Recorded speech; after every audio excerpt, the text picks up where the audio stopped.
Hello everyone, I'm Dr. Arpita. A very warm welcome to my developmental biology class.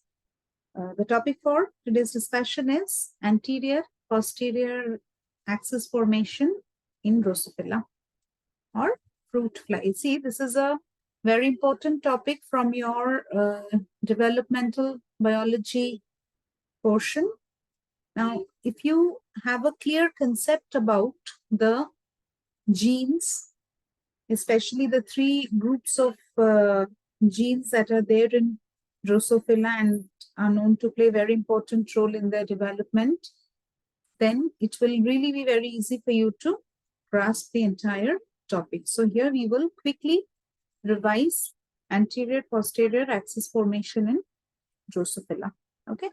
Now see, before we start about the axis formation, I'll quickly talk about this.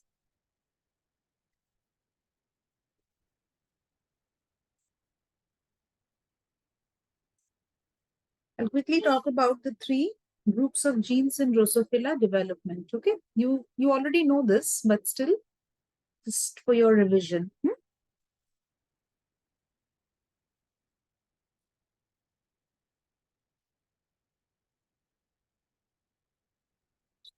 Genes in Drosophila development. What are they? You know them, right? Yes, what are they? Maternal, right? Then zygotic, clear? And then what? Homeotic selected genes.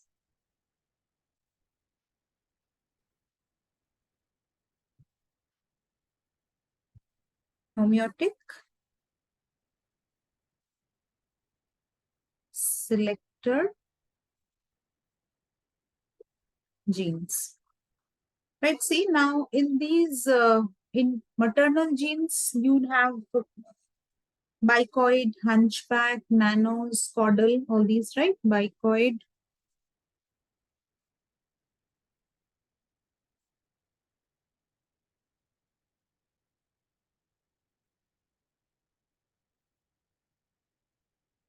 bicoid,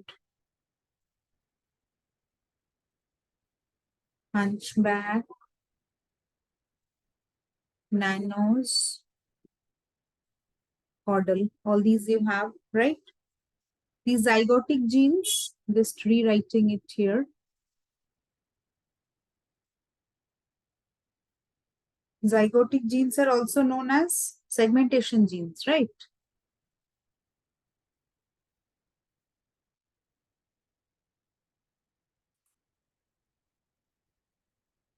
Clear. Now, these also have its types. Gap genes,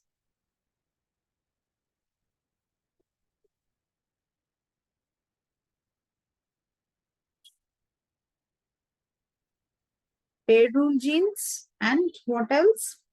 Segment polarity gene.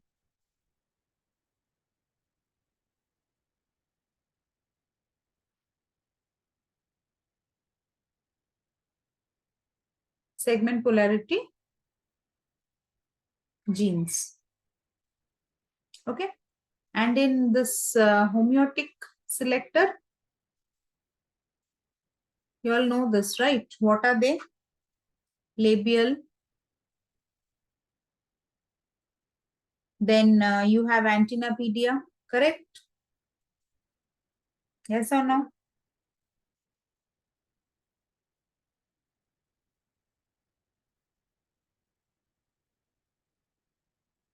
Antennapedia. Then you have sex form reduced.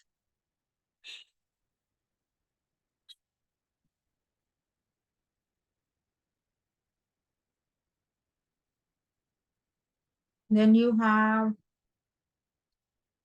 abdominal A, abdominal B. I'm not writing it again. Abdominal A, abdominal B. Then you have deformed proboscipedia, deformed, then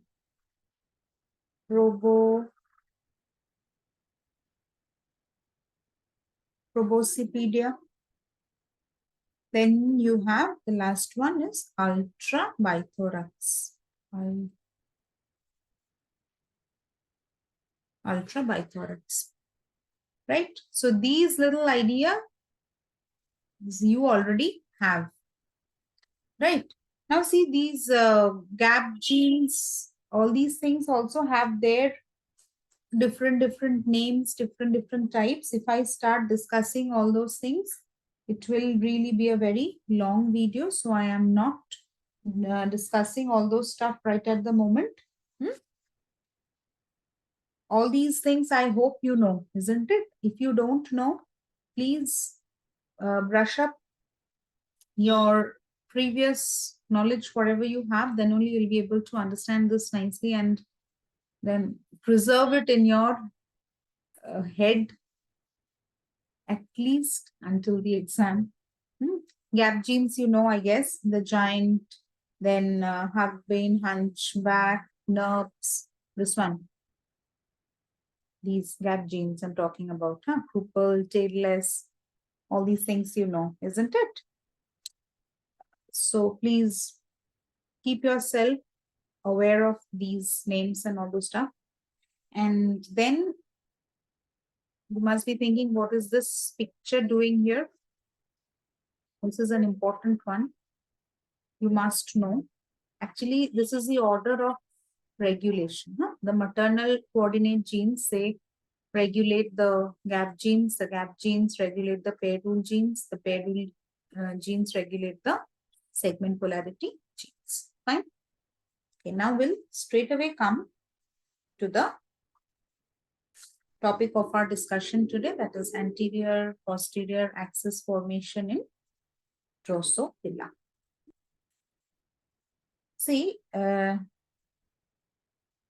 for diagrams and all those stuff, I would definitely ask you, I would definitely ask you to refer to Gilbert. There is no book better than Gilbert in this globe, in this world for developmental biology. There can be no book better than that. So for a better idea, you can always look into that. Other than that, please refer to this video for a brief yet complete discussion on anterior posterior polarity in Drosophila oocyte. Clear? Okay. See, this picture is a little small, so I'll just redraw it so that you can understand it better. Some sense of diagram, or else it is already drawn here. I can refer to this also. Anyway, let's first start with it. Okay. See, the sperm enters through the micropyle at the anterior end. This line you must remember. Please note it down as I'm writing. I'm writing it in a very simple way.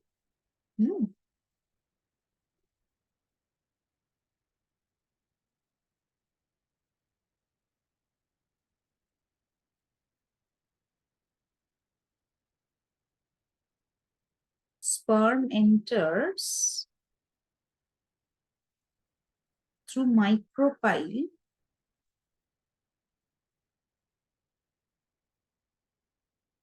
this is P.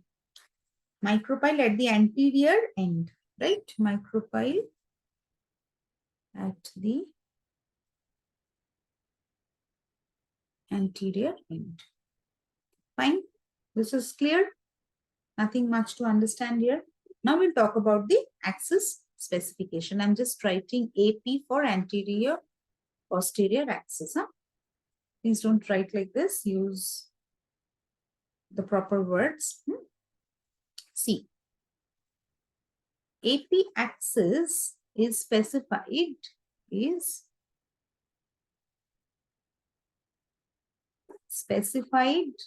during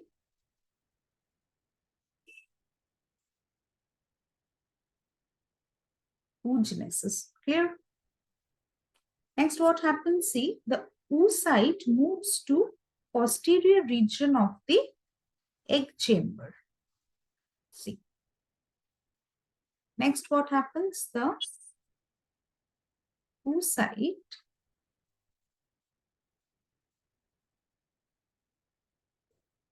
moves to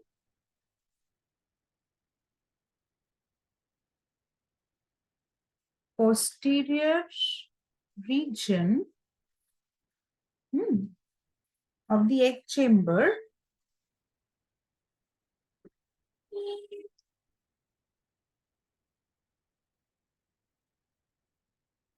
while the nerve cell fill the anterior portion, while the nerve cells they fill the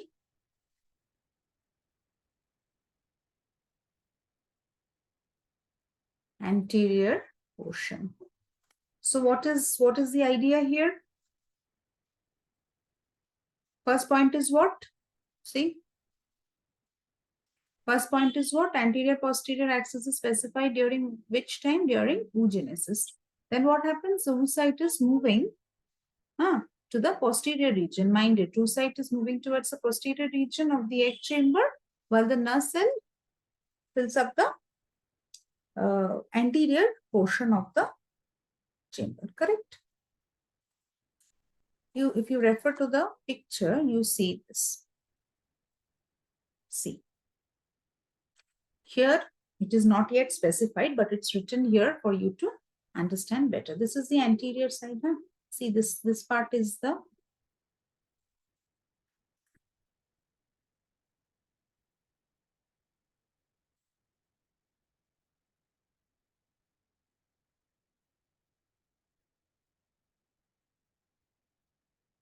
okay. What is here? See, this is supposed to be the anterior end, and this is the posterior end.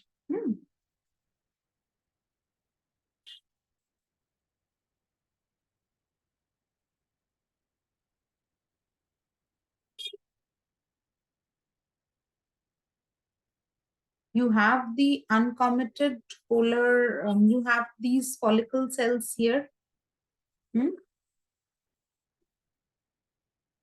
You have the follicle cells all here, right?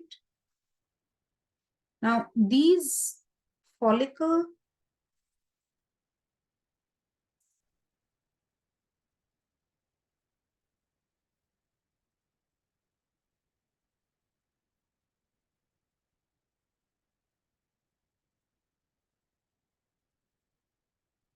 this is what it looks like. Huh? These are your nerve cells. See, it's written here. These are your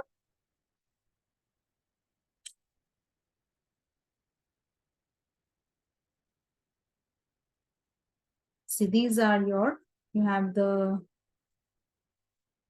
stuff here. Correct. See. So let's label it. These are your nerve cells. Clear? Now see, this is your oocyte nucleus, this one.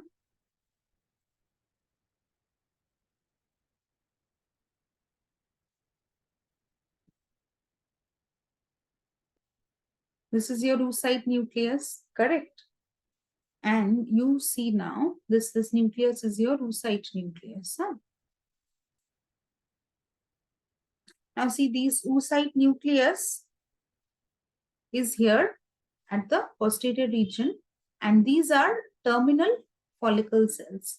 These are uncommitted polar follicle cells, and these the shaded ones, these are terminal follicle cells.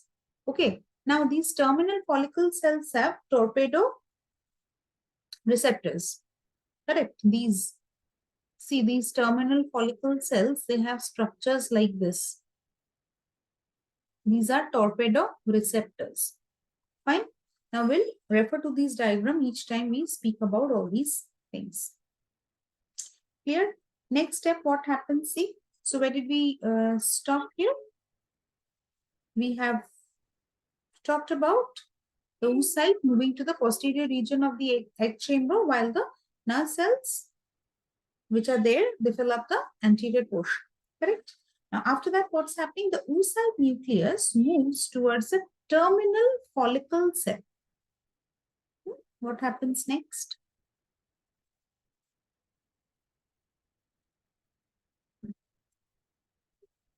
I'm putting an arrow so that you understand the sequence of the event or the order of events. Next, what is happening? The oocyte nucleus.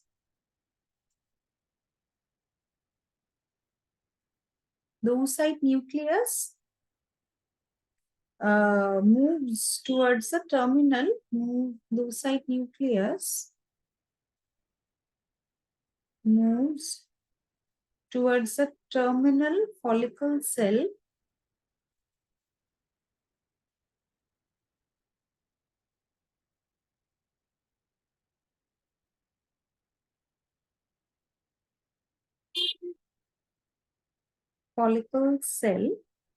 okay, and synthesize Gherkin protein, very, very important. And synthesize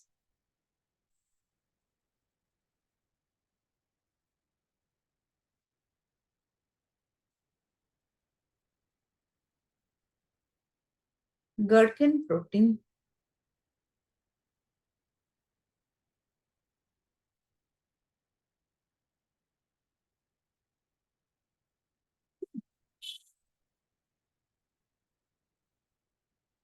Clear? They synthesize Gherkin protein. Now, Gherkin binds to torpedo receptor.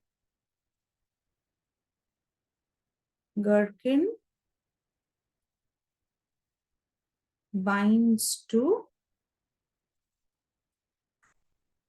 torpedo receptor. Now see this. You can see, I told you these are torpedo receptors. These are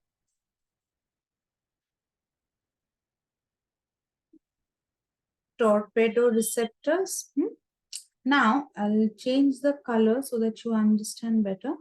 These green circles, these are your Gherkin protein. These are your Gherkin protein. Clear? You can see here, see these red ones are the torpedo receptor and these green ones are Gherkin proteins. It's written over here. Right? Clear? Fine?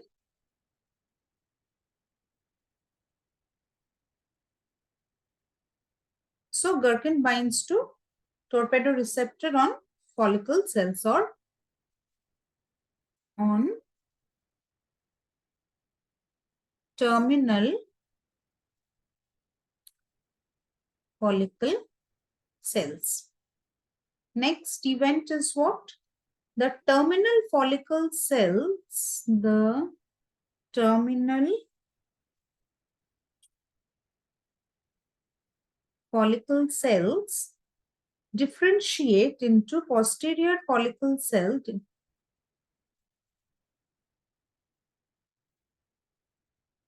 differentiate into posterior follicle cells and activate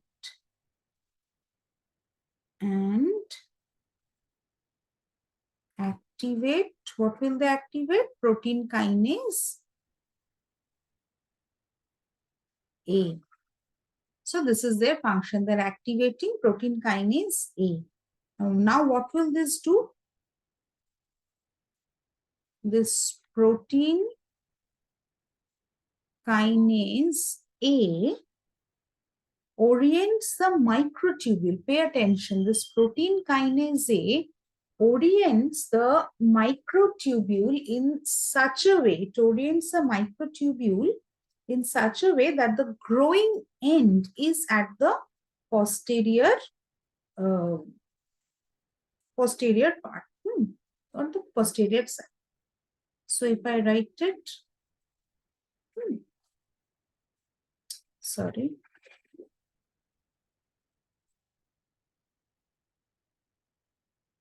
Now, protein kinase A orients the microtubule. Protein kinase A orients the empties microtubule such that the growing end is at the posterior side, such that the growing end is at the posterior side. Till here, story is clear, nothing difficult, I guess. Fine. Now see, now another important thing will happen here. PAR1 protein.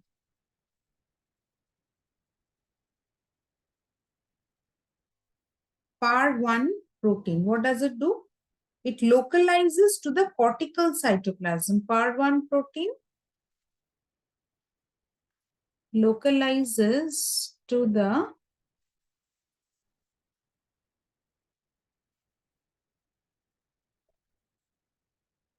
cortical cytoplasm, correct, of the nurse cell plasm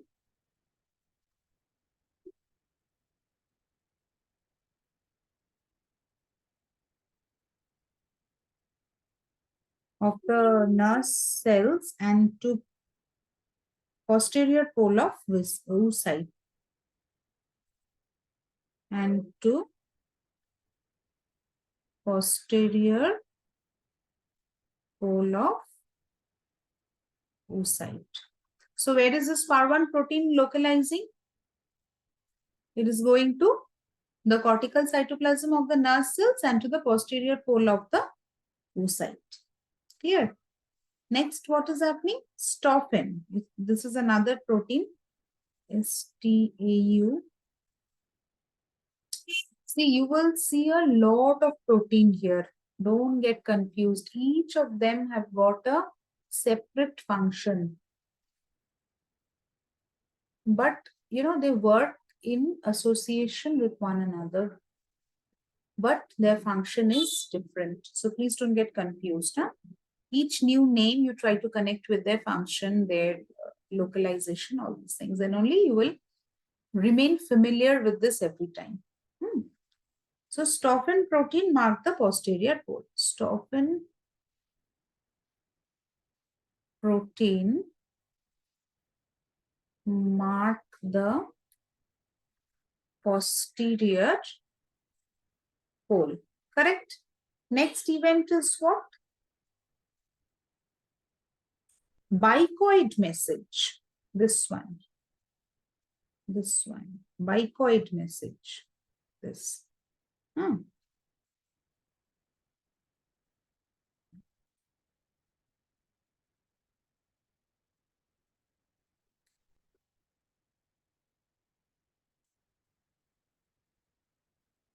Yes.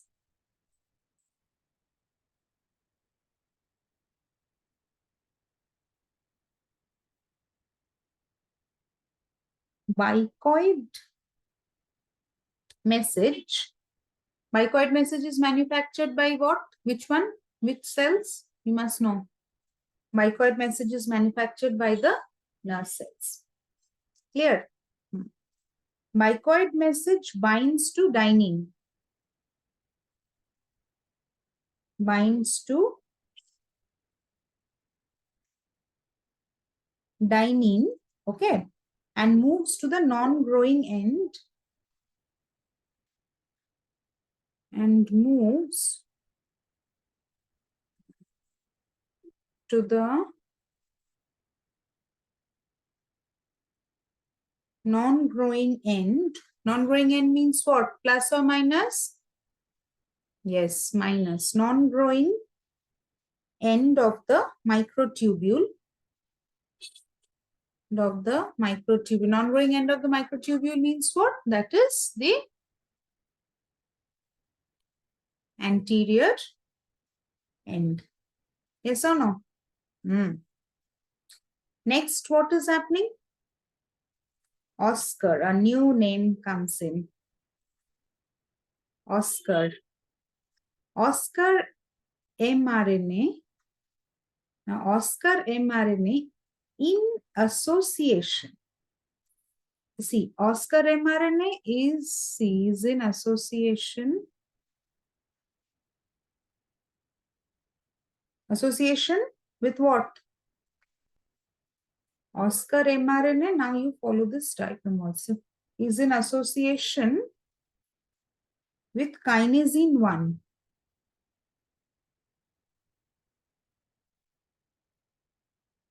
Kinesin 1, this one, see.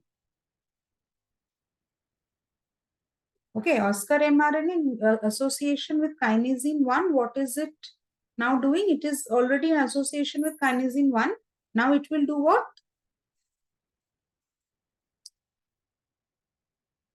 And will move towards the growing end. Move towards the growing end. Growing end means what's the non-growing end is the anterior end. So growing end is here which one? The, say, posterior end. Done. Growing end is the posterior end, non-growing end is the anterior end. Where, see, it's not complete. Where Oscar binds Nano's message. Where Oscar binds Nano's message. Then what will happen? The nucleus with its gherkin protein, the nucleus with its gherkin protein, where will it go?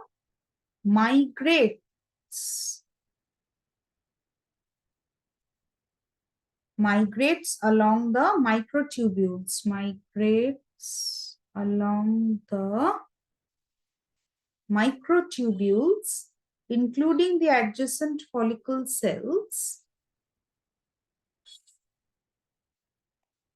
including the adjacent follicle cells to become the dorsal follicle cells.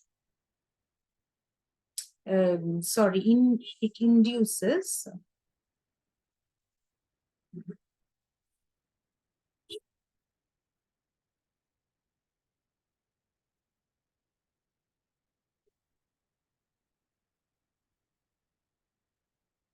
inducing the adjacent follicle cells to become dorsal follicle, to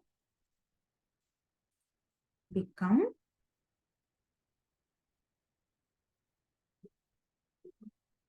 see, this is how the anterior posterior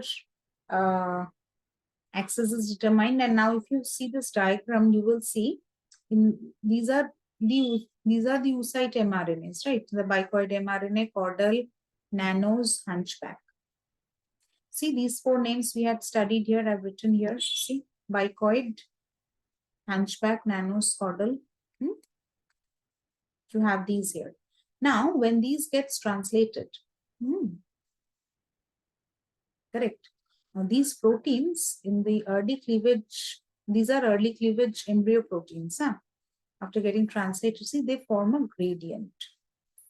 Bicoid, hunchback, all these are your anterior side proteins where, see, the concentration of bicoid and hunchback is more towards the anterior end and it gradually decreases towards the posterior end. Whereas caudal and nanos, they have greater concentration at the posterior region. and it gradually decreases towards the anterior. So you'll have to keep these names in mind along with their functions. Okay. So in our next lecture, we will talk about the dorsal ventral patterning in Drosophila. Correct? I hope you have enjoyed learning this. Till then, thank you. Stay tuned for your next lecture. If you have found this lecture to be useful, please do share it with your friends. And if you have not yet subscribed to my channel, please do subscribe and press the bell icon to get notified as and when I'm uploading a new video lecture. Till then, happy learning. Goodbye.